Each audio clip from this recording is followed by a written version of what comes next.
Pag may naninira sa'yo, pag may taong galit sa'yo, pag may taong inggit sa'yo, ibig sabihin niyan mas magaling ka, mas marunong ka, mas mabait ka. Pabayaan mo silang mainggit at magalit. Hanggat wala kang ginagawang masama, patuloy lang sa buhay, patuloy sa paggawa ng mabuti.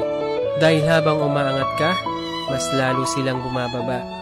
Balang araw, malayong malayo ka na. Habang sila, inggit pa rin, galit pa rin. Hanggat patuloy nilang kinukumpara sarili nila, hindi sila uunlad. Kung anumang meron ng ibang tao, kung anuman ang estado nila sa buhay, kung malayo man ang narating nila, mas mabait man sila, mas magaling man sila, huwag kang mainggit at huwag mo ikumpara. Gawin mong inspirasyon para ikaw din magkaroon. Dahil walang tao na magkapareho. Ikaw ay ikaw, siya ay siya, ako ay ako. Bakit di mo hanapin ang talento mo? Hanapin mo ang kagalingan mo, hanapin mo ang kabaitan mo.